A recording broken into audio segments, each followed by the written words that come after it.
Hello दोस्तों, स्वागत है आपका JSIQ एजुकेशन के इस यूट्यूब चैनल पे। ये भारत का भूगोल का NCERT सार संग्रह जो महेश कुमार वर्णवाल की पुस्तक है, इसमें हम लोग कर रहे हैं भारत का भूगोल, जिसमें से ऑलरेडी मैंने 5 एपिसोड को अपलोड किया है। ज़्यादा देर का वीडियो नहीं होता है, आप लोग उसको अगर नहीं देखे हैं तो जा कर के आप लोग उसको देख सकते हैं।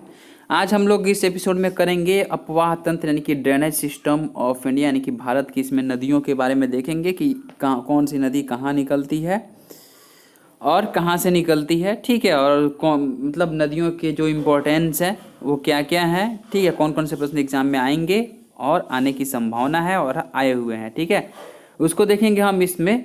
ठीक है, तो अगर पिछला वीडियो भी मैंने अपलोड किया है, जैसे लास्ट वीडियो मैंने जैव विविधता का अपलोड किया था, उसको अगर नहीं देखे हैं तो जा करके देख लीजिए प्लेलिस्ट में। चैनल पे नए हैं तो सब्सक्राइब जरूर कर लीजिएगा। चलिए ठीक है, चालू करते हैं हम अपवाह तंत्र यानी कि ड्रेनेज सिस्टम। ठीक है, भारत की नदियाँ, इस देखते हैं महत्वपूर्ण प्रश्न कौन कौन से हैं। तो पहला प्रश्न जो है ये है कि किसी नदी एवं उसकी सहायक नदियों के अपवाहित क्षेत्र को क्या कहते हैं। तो अपवाह तंत्र कहते हैं, ड्रेनेज सिस्टम कहते हैं। भारत की सबसे बड़ी तथा लंबी नदी कौन सी है, तो गंगा है। ब्रह्मपुत्र नदी को किस प्रकार के अपवाह तंत्र का उदाहरण है, तो पूर्ववर्ती अपवाह तंत्र का उदाहरण है। मानस किसकी सहायक है, ट्रिब्यूटरी किसकी है, तो मानस जो है ब्रह्मपुत्र की है। ब्रह्मपुत्र नदी तिब्बत में किस नाम से जानी जाती है, तो सांगपो के नाम से जानी जाती है। ब्रह्मपुत्र नदी तिब्बत, भारत एवं बांग्लादेश से होकर के प्रवाहित होती है। भागीरथी नदी का उद्गम स्थल कहाँ है, तो ये गोमुख है। नेक्स्ट देखते हैं कि लेह जो है सिंधु नदी के किस तट पे अवस्थित है, तो लेह जो है दाएं तट पे अवस्थित है। भारत की किन दो नदियों के उद्गम स्थल लगभग एक ही हैं, तो ब्रह्मपुत्र और सिंधु का जो उद्गम स्थल है वो एक ही है। बांग्लादेश में गंगा नदी को किस नाम से जाना जाता है, तो बांग्लादेश में गंगा नदी को पद्मा के नाम से जाना जाता है। गंगा नदी के तट पर स्थित सबसे बड़ा शहर कौन सा है, तो गंगा नदी के तट पर स्थित सबसे बड़ा जो शहर है वो कानपुर है। ओके, यूपी में कानपुर। और गंगा की वह सहायक नदी है कौन सी है जिसका उद्गम जो मैदानी भागों में हुआ है, तो गोमती है। ठीक है, यहाँ पे फिगर दिया हुआ, फिगर के द्वारा मतलब समझाया गया है, तो आप लोग इसका स्क्रीनशॉट ले करके ठीक है आप लोग इसको समझ सकते हैं।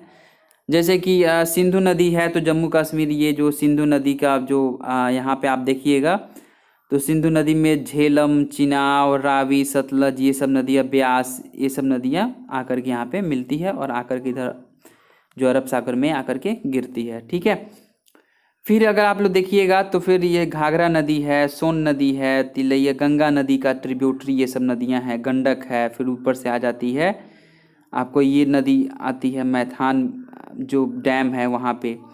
ठीक है, गंगा नदी में गंडक है, फिर से उसके बाद से ये शारदा नदी है, ये शारदा नदी है, ये टिहरी बांध है, यहाँ पे भाखड़ा नंगल बांध है। ठीक है, तो ऐसे ही आप लोग इसको क्या कर सकते हैं कि देख सकते हैं। अब सांगपो नदी यही ब्रह्मपुत्र नदी है जो सांगपो नदी के नाम से जानी जाती है तिब्बत में। ठीक है, और उसके बाद से फिर वही नदी जो लोहित नदी यहाँ है और दिबांग दो भागों में बंट जाती है और फिर दोनों भाग आकर के मिल जाता है। फिर ब्रह्मपुत्र नदी इसी को बोला जाता है, बांग्लादेश में इसको पद्मा के नाम से जाना जाता है। ठीक है, और फिर आकर के ये बंगाल की खाड़ी में मिल जाती है। कर्क रेखा जो देख लीजिए यहाँ पे कर्क रेखा है, ये जो भारत को दो बराबर भागों में विभाजित करती है। ओके, यहाँ पे उड़ीसा में देखिएगा तो हीराकुंड बांध है और हीराकुंड बांध में क्या है, महानदी पर हीराकुंड बांध बना है। ठीक है, यहाँ पे देखिएगा सरदार सरोवर बांध है नर्मदा नदी पे। ठीक है, ये चंबल नदी पे कोटा बैराज है। राणा प्रताप सागर जो है, गांधी सागर बांध जो है, ये आपका ये चंबल नदी का जो है उसी का ये ट्रिब्यूटरी है। फिर बेतवा नदी है। ओके, नेक्स्ट देखते हैं यहाँ पे कि अगर नीचे आइएगा थोड़ा सा तो यहाँ पे गोदावरी नदी देखिएगा। गोदावरी नदी जो है ये पश्चिम से पूरब की ओर बहती है। ठीक है, नर्मदा है जो पूरब से पश्चिम की ओर बहती है। फिर हीराकुंड की बात मैंने अभी आपको बताया कि उड़ीसा में है, महानदी पे हीराकुंड बांध है। नागार्जुन सागर जो है, ठीक है, वो नागार्जुन सागर जो मतलब बांध जो है वो कृष्णा नदी पे है। ठीक है, फिर तुंगभद्रा बांध जो है वो तुंगभद्रा नदी पे है। पेन्नार नदी है जो आपको तमिलनाडु के तरफ पड़ता है। फिर से मेट्टूर है कर्नाटका में, कावेरी नदी है। ठीक है, फिर पेरियार है केरल में। ओके, और एक वैगई नदी है यहाँ पे, तो आप लोग इसको देख सकते हैं। ठीक है, और ये जो मतलब ऐसे करके जो दिया गया है वो नदियाँ हैं। ठीक है, और ऐसे गोला कर करके दिया गया है, तो वो क्या है आपका, वो आपका बांध है। ओके, ठीक है। तो इसको स्क्रीनशॉट ले करके आप लोग इसको बना सकते हैं फिगर और देख सकते हैं, समझ सकते हैं। हम लोग क्वेश्चन करेंगे कि गोदावरी नदी को दक्षिण भारत की गंगा या बृहद गंगा के नाम से भी जाना जाता है। ठीक है, गोदावरी नदी को गंगा या बृहद गंगा के नाम से जाना जाता है, तो गोदावरी नदी आपका ये रही। ठीक है, दक्षिण भारत की नदियां हैं। नेक्स्ट देखते हैं कि सिंधु ब्रह्मपुत्र एवं सतलज नदियों का उद्गम स्थल कहाँ है। तो सिंधु ब्रह्मपुत्र एवं सतलज जो नदियां हैं उसका उद्गम स्थल तिब्बत है। केदारनाथ से रुद्रप्रयाग के मध्य कौन सी नदी प्रभावित होती है। तो प्रवाहित होने वाली नदी मंदाकिनी है। मंदाकिनी नदी किस जल प्रवाह अथवा मुख्य नदी से संबंधित है। तो अलकनंदा से। बद्रीनाथ का प्रसिद्ध मंदिर किस नदी के तट पे है। तो अलकनंदा नदी के तट पे है। यमुना नदी का उद्गम स्थान कहाँ है। तो बंदरपुर हिमनद में है। दामोदर नदी किस नदी की सबसे बड़ी सहायक नदी है। तो हुगली नदी की सहायक नदी है। नेक्स्ट देखते हैं, और यहीं हुगली पे जो है हावड़ा ब्रिज इसी पे है। बंगाल शहर भी, बंगाल जो है कोलकाता है, वो हुगली नदी के किनारे पे ही बसा हुआ है। हिमाचल प्रदेश में कौन सी प्रमुख नदियाँ प्रवाहित होती है। तो हिमाचल प्रदेश में है चेनाब, रावी और सतलुज प्रवाहित होती है। सबसे अधिक मार्ग बदलने वाली नदी कौन सी है। तो कोसी है, जिसको बिहार का शोक भी कहा जाता है। दामोदर नदी छोटा नागपुर के पठार के पलामू जिले से निकलती है। पूर्व की ओर बहने वाली नदियों में किस में एक निम्नावलन यानी कि डाउन रैपिंग के साथ विभ्रंश घाट यानी कि रिफ्ट वैली का निर्माण हुआ है। तो दामोदर नदी के निर्माण हुआ है। उत्तर प्रदेश एवं मध्य प्रदेश के राज्यों में संयुक्त राजघाट नदी घाटी परियोजना किस नदी पर निर्मित की गई है। तो बेतवा नदी पे निर्मित की गई है। नेक्स्ट यहाँ आप देखेंगे भारतीय नदी प्रणाली, इसका जो इंडियन रिवर सिस्टम जो है वो दो प्रकार की नदियाँ यहाँ पे पाई जाती है। एक में आपका हिमालयी नदी तंत्र है और दो में जो है आपका ये है प्रायद्वीपीय नदी तंत्र है। हिमालयी नदी तंत्र जो है इसको तीन भागों में बांटा गया है। एक में सिंधु नदी तंत्र है, गंगा नदी तंत्र और ब्रह्मपुत्र नदी तंत्र है। ठीक है, और प्रायद्वीपीय नदी तंत्र को बांटा गया पश्चिमी घाट से उद्गम होने वाली नदियाँ और विंध्य श्रेणी से उद्गम होने वाली नदियाँ, ये प्रायद्वीपीय नदियाँ हैं। ठीक है, तो पश्चिमी घाट में कौन कौन सी नदियाँ हैं। तो पश्चिमी घाट में कृष्णा नदी है, गोदावरी नदी है, कावेरी नदी और पेनार नदी। आप अगर इंडिया का मैप देख रहे हैं तो ये इंडिया का नीचे वाला पोर्शन हो गया, तो ये आपका वेस्ट हो गया और ये हो गया आपका ईस्ट। ठीक है, तो पश्चिम घाट की जो ये पश्चिम घाट है ना, यहाँ पे पश्चिम घाट है तो कृष्णा नदी है, गोदावरी नदी, कावेरी नदी और पेनार नदी है। और विंध्य श्रेणी से जो उद्गम होने वाली यहाँ पे विंध्य की जो पहाड़ियाँ हैं इससे उत्पन्न होने वाली नदियाँ हैं। ठीक है, विंध्य यहाँ पे है, तो यहाँ से ये जो उद्गम होने वाली जो नदियाँ हैं, महानदी है, नर्मदा है, महानदी है और ताप्ती है। ठीक है, सो ताप्ती नहीं तापी है। ओके, नेक्स्ट क्वेश्चन देखेंगे हम लोग कि भारत की किस नदी पर विश्व का सबसे बड़ा ऊंचा पुल बनाया गया है। तो चेनाब नदी पे बनाया गया है। नर्मदा एवं ताप्ती नदियां समुद्र में गिरते समय किस संरचना का निर्माण करती है। तो ज्वार नद मुख यानी कि एस्चुरी का निर्माण करती है। भ्रंश घाटी जो है रिफ्ट वैली से प्रवाहित होने वाली दो मुख्य नदियां कौन सी है। तो नर्मदा एवं ताप्ती हैं। पश्चिम वाहिनी नदी नर्मदा उत्तर में विंध्य पर्वत तथा दक्षिण में सतपुड़ा पर्वत के मध्य भ्रंश घाटी से होकर प्रवाहित होती है। अरब सागर में गिरने वाली दो प्रमुख नदियां कौन सी है। तो नर्मदा और ताप्ती जो नदी है वो अरब सागर में गिरती है। सोन तथा नर्मदा का उद्गम स्थल क्या कहाँ है। तो सोन और नर्मदा जो है वो है अमरकंटक है। नर्मदा नदी किस दिशा की ओर प्रवाहित होती है। तो नर्मदा जो है वो अमरकंटक से निकलती है और ये पश्चिम दिशा की ओर प्रवाहित होती है। ठीक है, ऐसे पश्चिम। भूमि बंधित या अंतर्वाही नदी कौन सी है। तो लूनी नदी है। बिहार में निर्मित त्रिवेणी नहर में किस नदी से पानी आता है। तो गंडक नदी से पानी आता है। नेक्स्ट देखेंगे कि कपिला नदी किस नदी की सहायक है। तो कपिला नदी जो है वो कावेरी की सहायक है। नदियों की लंबाई का अवरोही क्रम यानी कि सबसे बड़ा, उससे छोटा, उससे छोटा, उससे छोटा। तो सबसे बड़ा गोदावरी है लंबाई में, फिर महानदी है, फिर नर्मदा है एवं ताप्ती है। ठीक है, गोदावरी जो है वो 1465 किलोमीटर है, नर्मदा जो है 13 से 12 किलोमीटर, महानदी जो है वो 851 किलोमीटर और ताप्ती है 724 किलोमीटर। दक्षिण भारत की नदियों में किसका जल ग्रहण जो है सबसे अधिक है। तो जल ग्रहण क्षेत्र जो है वो गोदावरी का सबसे अधिक है। प्रायद्वीपीय भारत की नदियों में से कौन सी नदी सबसे लंबी नदी है? तो प्रायद्वीपीय भारत की नदियों में से गोदावरी नदी सबसे अधिक है। प्रायद्वीपीय उसको बोलते हैं, यानी कि पेनिनसुलर उसको बोलते हैं जो 3 तरफ से पानियों से घिरा हुआ हो। तो इधर से अरब सागर है, इधर से बंगाल की खाड़ी है और नीचे हिंद महासागर है। ठीक है, ये 3 तरफ से पानियों से घिरा हुआ है, इसी को पेनिनसुलर या फिर हम उसको प्रायद्वीपीय बोलते हैं। तो सबसे बड़ी जो नदी है वो गोदावरी नदी यहाँ पे है। ठीक है, हंगारी नदी जो है वो हगारी नदी किस नदी की सहायक नदी है? तो तुंगभद्रा की है, और तुंगभद्रा नदी पे ही तुंगभद्रा बांध भी है। श्रीरंगपट्टनम, शिव समुद्रम और श्रीरंगम नामक द्वीपों का निर्माण कौन सी नदी करती है? तो ये जो है मतलब कर्नाटका के करीब में है, तो कावेरी नदी। ठीक है, तमिलनाडु और कर्नाटका के बीच इसी पे विवाद है। नेक्स्ट देखते हैं कि कावेरी नदी का उद्गम स्थल कहाँ है? तो कावेरी नदी ब्रह्मगिरी की पहाड़ियों से उत्पन्न होती है। कावेरी नदी जो है कर्नाटक, केरल, तमिलनाडु एवं पुदुचेरी राज्यों से होकर प्रवाहित होती है। मंदाकिनी नदी चौराबाड़ी ताल नामक झील से निकलती है तथा सोनप्रयाग में बासुकी गंगा से मिलते हुए आगे बढ़ जाती है मंदाकिनी नदी जो है। ठीक है, आगे देखते हैं भारत की कुछ प्रमुख नदियां हैं। तो इनकी जो नदी हैं उसके उद्गम स्थल है अरब नदी, मतलब अन्य नदी संगम स्थल है। ठीक है, और सहायक नदियां कौन कौन सी है? सिंधु नदी की अगर बात करें हम तो तिब्बत में मानसरोवर झील यानी कैलाश पर्वत से निकलती है। इसकी जो सागर से संगम स्थल है कराची पाकिस्तान के निकट जाकर के ये सागर में मिल जाती है। सहायक नदियां में है कि सतलज, ब्यास, रावी, चिनाब, झीलम, सिंगी, जास्कर, गरवग, चू, श्योक, सिगार, गिलगित। सतलज नदी की बात करें तो सतलज जो नदी है वो मानसरोवर झील के राकसताल झील से निकलती है और ये मिलती है कहाँ? कपूरथला के दक्षिण पश्चिम सिरे पर ब्यास नदी में तथा मिठानकोट के निकट सिंधु नदी में जाकर के मिल जाती है।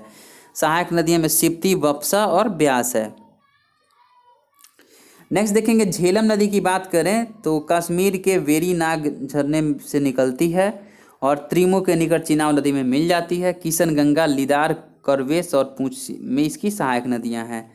चिनाब नदी में देखेंगे तो लाहौल में 12 लाचला दर्रे के विपरीत दिशा में चंद्रा प्लस भागा में इसका उद्गम स्थल है। त्रिमु के निकट झेलम नदी में जाकर के मिलती है। रावी, चंद्रा और भागा जो है इसकी सहायक नदियां हैं। रावी नदी की बात करें तो कांगड़ा जिले के हिमाचल प्रदेश में हिमालय के रोहतांग दर्रे से निकलती है। झांग जिले के सीमा पर चिनाब नदी में जाकर के मिल जाती है और चिनाब इसकी सहायक नदियां हैं। ब्यास नदी जो है रोहतांग दर्रे से निकलती है, हरिके के पास सतलज नदी में जाके मिलती है और पार्वती, सैंज, तीर्थन और उहुल जो है इसकी सहायक नदियां हैं। गंगा नदी की बात करें तो केदारनाथ चोटी के उत्तरे में गोमुख नामक स्थान से निकलती है, गंगोत्री जिसको बोला जाता है।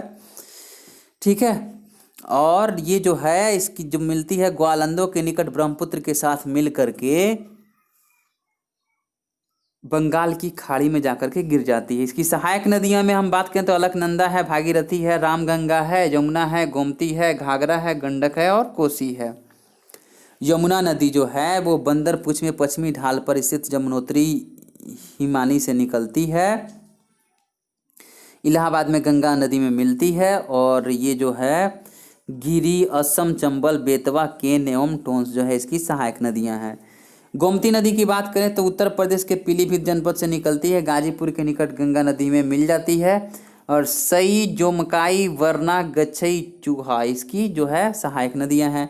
घाघरा नदी की बात करें तो तिब्बत के माप चाचुंगो हिमनद से निकलती है, छपरा के निकट गंगा में मिल जाती है।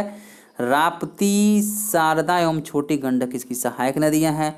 गंडक नदी की बात करें तो तिब्बत नेपाल की सीमा पर धौलागिरी पर्वत से निकलती है, पटना के समीप सोनपुर नदी में मिलती है और काली गंडक, त्रिशूली गंगा इसकी सहायक नदियां हैं। नेक्स्ट बात करते हैं हम कोसी नदी की। तो कोसी नदी प्रवाह की 7 धाराओं में से मुख्य धारा जो है अरुण नाम से माउंट एवरेस्ट के पास गोसाई थान चोटी से निकलती है। भागलपुर जनपद में काढ़ा गोला के दक्षिण पश्चिम में गंगा नदी में जाके मिल जाती है। सन कोसी, तामू कोसी, लिच्छू कोसी, उसके बाद से है तलखू, दूध कोसी, अरुण, तामूर कोसी इसकी सहायक नदियां हैं। चंबल नदी की बात करें तो मध्य प्रदेश में महू के निकट विंध्य पर्वतमाला की जनापाव पहाड़ी से निकलती है, इटावा के पास यमुना नदी में मिल जाती है।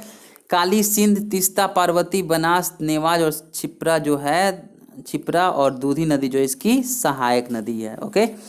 बेतवा नदी की बात करें तो रायसेन जो मध्य प्रदेश के कुमरा गांव के निकट विंध्य पर्वतमाला से निकलती है, हमीरपुर के निकट जमुना नदी में जाकर के मिल जाती है, और धसान बीना जो है इसकी सहायक नदियां हैं।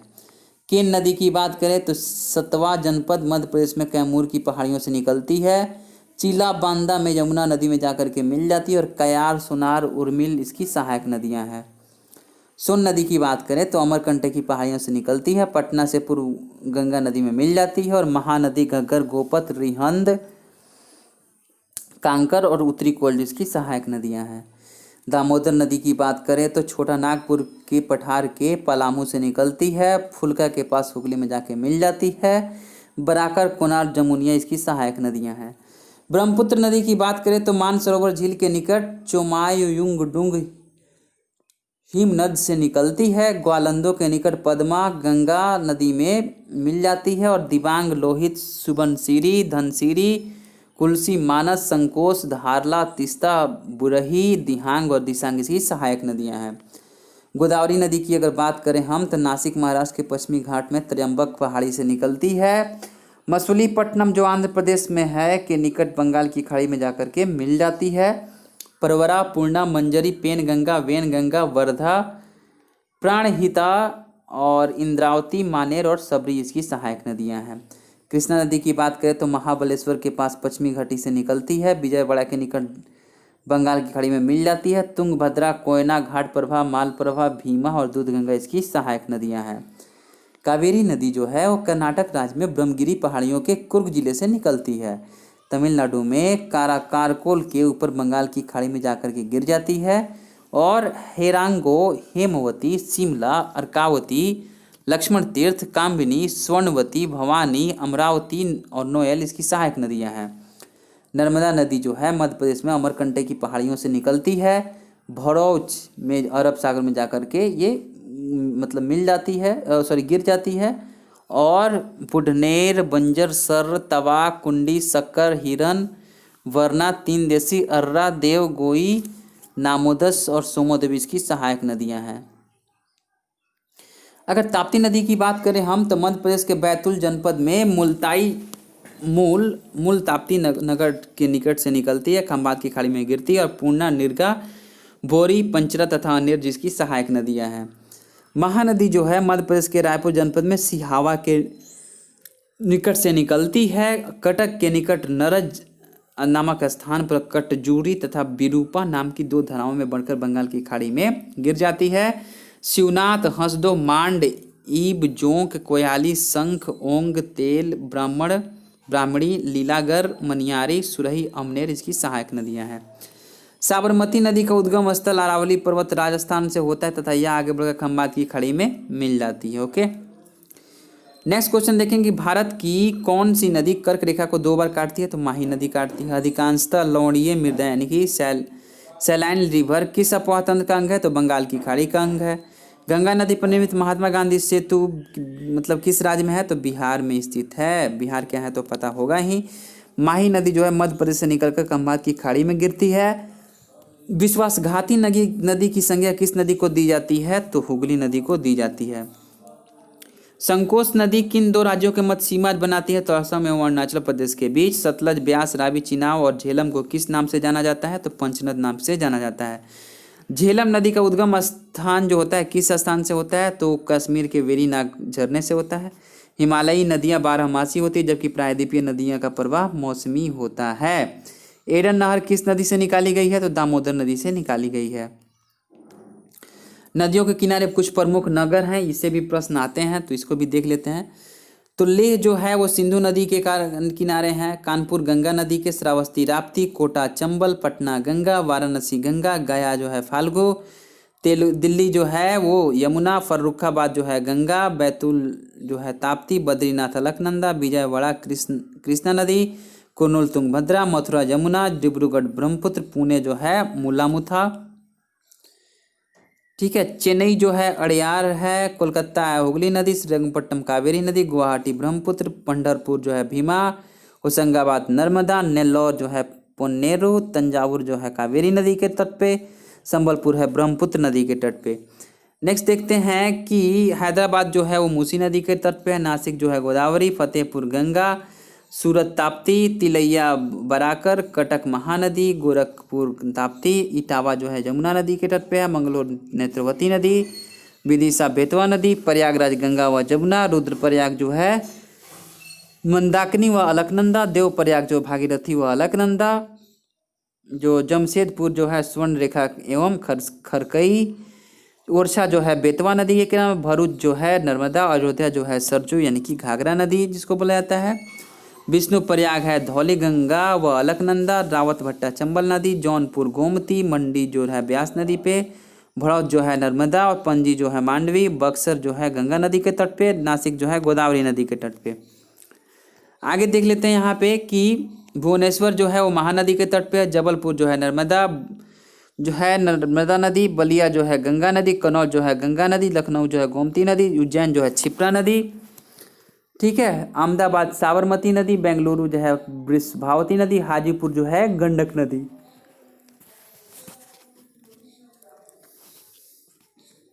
नेक्स्ट देखते हैं आगरा जो है यमुना नदी, भागलपुर गंगा नदी, धुबरी जो है ब्रह्मपुत्र, सांची जो है बेतवा, मुंगेर गंगा, ग्वालियर चंबल, श्रीनगर झेलम, मुरादाबाद रामगंगा, तिरुचिरापल्ली जो है कावेरी, हरिद्वार जो है गंगा और चंबा जो है रावी नदी। ठीक है, नेक्स्ट देखते हैं कि गांधीनगर जो है वो साबरमती आश्रम के साबरमती नदी के किनारे है, नांदेड़ जो है गोदावरी नदी, मदुरई जो है वैगई नदी, हावड़ा जो है हुगली नदी और अजमेर जो है लूनी नदी। एक और इम्पोर्टेंट पॉइंट देखेंगे, फतेहपुर इलाहाबाद व कानपुर, फतेहपुर इलाहाबाद कानपुर वाराणसी पटना भागलपुर आदि गंगा नदी के तट पर स्थित प्रमुख नगर है। चलिए आज के इस वीडियो में इतना ही, मिलते हैं फिर नेक्स्ट अगले एपिसोड में हम लोग जलप्रपात और झीलों को करेंगे।